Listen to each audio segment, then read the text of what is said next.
Assalamualaikum warahmatullahi wabarakatuh. Anak-anak sekalian, hari ini kita akan membahas tentang hikmah dan keteladanan Nabi Yunus dan Nabi Ayub alaihissalam. Sebelum pembelajaran kita mulai, alangkah baiknya kita membaca doa sebelum belajar terlebih dahulu agar pembelajaran kita kali ini mendapatkan barokah atau ilmu yang bermanfaat. Bismillahirrahmanirrahim. Raditu billahi rabba wa bil islami dina wa bi muhammadin nabiyya wa rasula rabbi zidni ilma warzuqni fahma. Amin amin ya rabbal alamin. Baik, kali ini saya akan menjelaskan secara singkat tentang kisah Nabi Yunus alaihissalam. Nabi Yunus alaihissalam bernama lengkap Yunus bin Matta dari keturunan Binyamin bin Yakub bin Ishak bin Ibrahim. Allah Subhanahu wa taala mengutus Nabi Yunus alaihissalam kepada penduduk Nainawa yang terletak di bumi Irak. Nabi Yunus alaihissalam bin Matta pergi menemui penduduk Nainawa, mengajak mereka untuk beribadah kepada Allah Subhanahu wa taala. Nabi Yunus alaihissalam meninggalkan Nainawa dalam keadaan marah karena penduduk Nainawa pada waktu itu tidak percaya kepada Nabi Yunus. Kemudian beliau menaiki sebuah perahu. Saat beliau berada di tengah-tengah para penumpang, tiba-tiba ombak lautan mengganas. Para penumpang telah sepakat untuk mengurangi muatan kapal dengan melempar sebagian penumpangnya, dan terpilihlah Nabi Yunus alaihissalam. Kemudian Allah Subhanahu wa taala mengirimkan seekor paus yang ditugaskan untuk menelan Nabi Yunus alaihissalam tanpa memakan dan meremukkan tulangnya. Ikan paus tersebut berkeliling menjelajahi dasar lautan dengan Nabi Yunus alaihissalam, yang mana Nabi Yunus ada di dalam perut dari ikan paus tersebut. Nabi Yunus alaihissalam pun mendengar ikan paus bertasbih dan memuji Ar-Rahman. Dia juga mendengar tasbih batu-batu karang untuk Sang Pencipta bumi, serta mendengar tetesan air yang mengagungkan Sang Pencipta langit. Dalam pembelajaran kisah Nabi Yunus ini dapat diambil pelajaran bahwa ketika Allah mampu selamatkan Nabi Yunus setelah ditelan ikan paus, maka Allah juga mampu menyelamatkan hambanya dari segala lilitan masalah,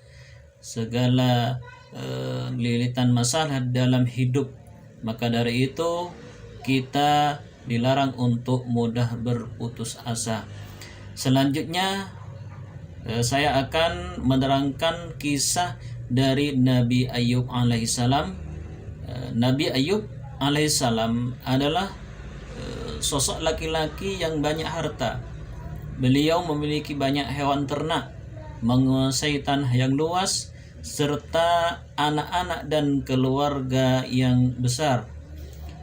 Dalam waktu singkat, harta dari Nabi Ayub alaihissalam menjadi ludes.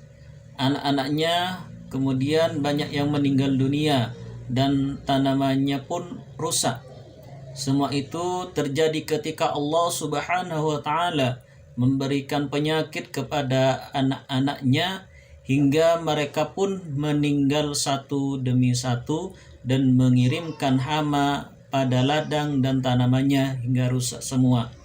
Sedangkan Nabi Ayub alaihissalam setiap kali datang musibah, beliau tidak henti-hentinya bertasbih, bertahmid, dan bersabar atas cobaan yang menimpanya.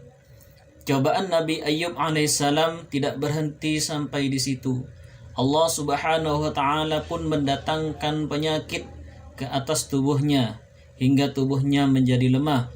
Tidak ada seorang pun yang berada di sampingnya kecuali istrinya yang saleh. Nabi Ayub alaihissalam kemudian berdoa kepada Allah Subhanahu wa taala supaya dia dibebaskan dari bala, dari penyakit, dari cobaan dan lain sebagainya. Dalam doanya ini ia menisbahkan penyakitnya ini kepada setan. Allah Subhanahu wa taala kemudian mendengarkan doa dari Nabi Ayub alaihissalam dan mengabulkan doanya. Bala, penyakit, musibah, ujian kemudian diangkat dari Nabi Ayub alaihissalam. Dari kedua kisah tersebut dapat kita ambil hikmah dan keteladanan kisah Nabi Yunus dan Nabi Ayub alaihissalam. Hikmah yang pertama, hendaknya kita bersikap sabar dan tidak mudah putus asa dalam berdakwah untuk menyampaikan ajaran Islam kepada umat manusia, seperti kisah yang diambil dari Nabi Yunus alaihissalam. Hikmah dan keteladanan yang kedua, hendaknya kita menyegerakan taubat dan meminta ampunan kepada Allah Subhanahu wa taala ketika kita melakukan dosa. Ini kita bisa mengambil dari keteladanan kisah Nabi Yunus alaihissalam.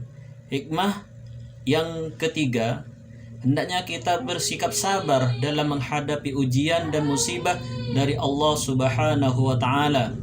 Kisah ini kita teladani dari kisah Nabi Ayub alaihissalam. Hikmah yang terakhir, hendaknya kita tetap istiqomah taat kepada Allah Subhanahu wa taala walaupun dalam kondisi sakit atau mendapatkan ujian atau musibah. Kisah ini kita ambil dari kisah Nabi Ayub alaihissalam. Demikian pembelajaran kali ini, mudah-mudahan apa yang sudah disampaikan bermanfaat. Kurang lebihnya mohon maaf. Hadanallahu wa iyyakum. Assalamualaikum warahmatullahi wabarakatuh.